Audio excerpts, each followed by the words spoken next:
The magic is back in supposedly the final installment of the Magic Mike Now trilogy. Let's talk about Magic Mike's Last Dance.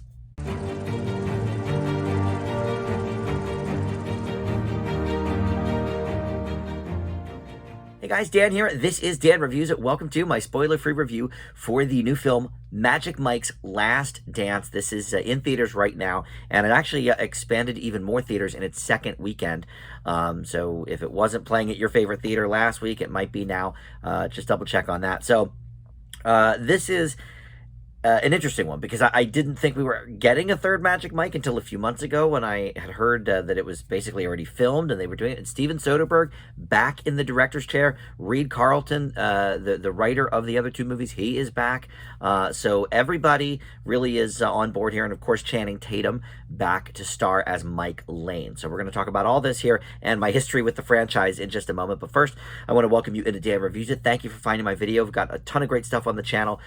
New movies, catching up on some 2022 movies, especially before Oscar season. We've got TV reviews. Try to get something new up just about every day here. So subscribe down below there if you are not on board there. And just comment on this video too. That helps the channel out too. What did you think of Magic Mike's Last Dance? What are your associations with this series? All right, so for me, I have seen the first Magic Mike easily more than any other movie that's come out in the last 20 years or so.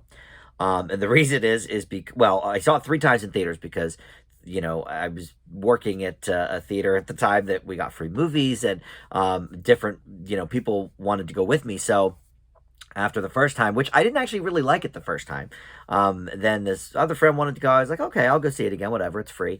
And so we went again, and I was like, okay, actually, I'm kind of into this. And then after the third time, I was like, oh, okay, I love this movie.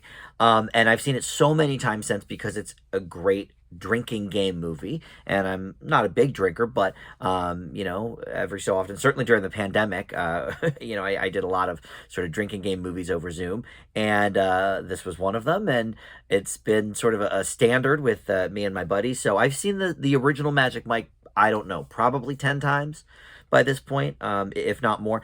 And then the second movie I thought was okay when I first watched it. I think I gave it in the C+ range. And then we watched it again a few years later, me and my buddies, as part of another sort of Magic Mike double feature drinking game. We were like, oh, let's watch the second one and drink to that as well. It's actually really bad. It's very boring for like half of it. It starts out pretty cool, you know, and then sort of drifts into this very, very boring area and then picks up again the last, you know, 15 minutes. There's like a dance contest, and it's really cool. But this, you know, this whole series has been sort of sneaky, right? Because when it first, you know, was coming out, everybody was like, oh, it's going to be, you know, the male stripper movie, and women are going to love it and have these, you know, girls' nights out and stuff with it. But you know, Soderbergh is such a brilliant director, and he's done this, you know, for many other movies, not just the Magic Mike series, but he's done a lot of really cool movies. And Reed Carolyn, who is the writer, they opened the first movie with a shot of Olivia Munn topless, beautiful woman. And so right away they're like, okay, now we're not just going to get these women here, but the men that they drug along for the dates, we're going to capture them too immediately and then invest them into the story. And that's exactly, I think, what happened for a lot of people. The first movie ended up on a lot of critics' top 10 lists. So in retrospect, you know, I love that first movie. Second movie, in retrospect, much worse than I originally thought. It's probably a D+ or something. So this one falls somewhere in the middle, and we'll get to why here in a moment. But the only real mainstay to the cast is Channing Tatum. We do have a Zoom call with the other main guys from the first and second movies. Matthew McConaughey did not even do the second movie, so he's not a part of this either. But at one point, Mike does a Zoom call with you know, some of the old favorites that we know and love from those first couple movies. But Salma Hayek really is the new sort of addition to the cast, and she plays this very rich socialite that happens to meet Mike as he's doing a bartending gig for a party she's throwing. She learns through one of her attendees of the party that he used to be a stripper, and so she kind of urges him to, you know, do a dance for her, a personal one, to, sort of get her out of this funk. And she realizes, oh my God, I have a thing for this guy. She offers him a 1 month gig in London to basically help her produce this musical or I guess it's just a play or whatever, but it's not going very well, and she wants a new direction, and she thinks that he is able to direct and choreograph and all of this stuff, which he's just kind of thrown into. He doesn't know much about that. So I guess that's all I'll say plot-wise for this. But most of this movie does take place then in London, and because of that, there are, a lot of references there and some montages as, when the plane lands and all this, London touristy type stuff that he sees. Montages are a big part of this movie and really have been a big part of the franchise, I guess. The first one has several montages, which I think all work. The second one, I can't remember the montage portion, but this one, there's too many. Don't love it. And the other really big negative here, I guess we'll start with the negative since we're sort of there. There's a narration and it doesn't even go throughout the movie. It's like 3 or 4 different times in the movie, but it bookends it and then twice sort of in the first 45 minutes, and then we don't hear the narration again for like an hour. It wasn't a great framing device. I see what they were going for with that, and they certainly, I think, with it we're looking to close that Magic Mike, final chapter. This is the end of the trilogy, whatever. So okay, I get what they were going for, but it did not work for me at all. Didn't care for it. And also, this is always, I thought, kind of been a fairly grounded franchise. Well, the first one, at least. The second one, I think we go off into a little bit of more fantasy territory.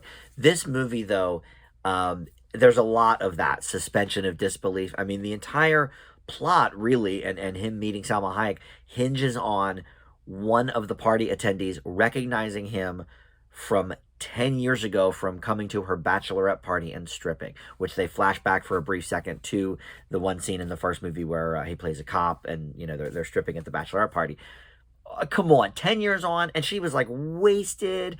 Like, she's really gonna remember him. Now, I'll give her that he looks the same. Side by side comparison, he looks the same. But the whole plot hinges on something so ridiculous. I can't imagine that really coming to be. But anyway, let's get to the highlights here. This movie and the trilogy as a whole has always been about the dance moves, the choreography, the music, the very, very, very buff men. And this movie has that. And I think they learned maybe from the error of Magic Mike XXL, the second movie, in that the dancing here is a lot more spread out. In that movie, it was like a road trip movie, and they had like a whole hour-long chunk, like I said, that was kind of boring, where there was no dancing. Nothing was happening. It was a lot of conversation. But here, because they're looking to cast a dance show, we have, a montage of auditions. We have a few different rehearsal montages, whatever. And then, of course, the big production number at the end. The stakes here are not super high. And I will say that's possibly another negative. Salma Hayek's character going through a divorce, and, the biggest issue is maybe the show won't be able to go on because, her ex-husband owns the rights to the theater or something. It's a little convoluted, but, okay. So the consequences are slight here, I think. But Magic Mike, specifically Channing Tatum, I should say, as Magic Mike, he really has honed in on this character. And I know the first movie was sort of an extension of his own sort of backstory, with the dancing and the stripping and stuff.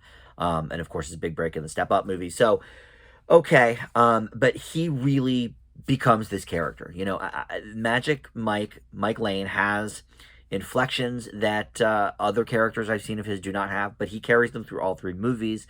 And I do think it's probably more him than any other role he's done, but it worked for me, and I think it works on him. So I liked that part of it. There's a lot to like here.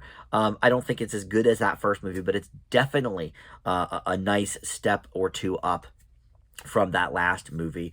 It's a lot of fun, and I think if this closes the chapter, which it should, because there's no reason, we see a lot of other dancers in this movie, because like I said, he's sort of casting the show, he's directing the show, so he doesn't do a ton of dancing. But we see, all these other people. We don't get to know any of them. They're all, basically no named people. They barely speak a lot of the time, like they're just dancing. So I think carrying on the franchise with that group of people makes no sense because we didn't get to know them at all.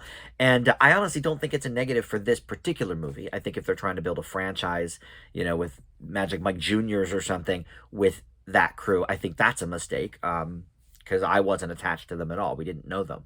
The real meat and potatoes here is Tatum and Hayek. Their chemistry is great. The humor, I think, when it appears, lands.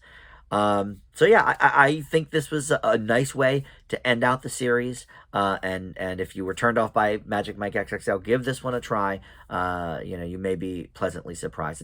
It's at an exact 50% on Rotten Tomatoes. So critics are split on this one for sure. I'm a little bit in the positive column. I leave Magic Mike's Last Dance with a B-. All right, thanks so much for watching. We'll see you next time on Dan Reviews It. Bye.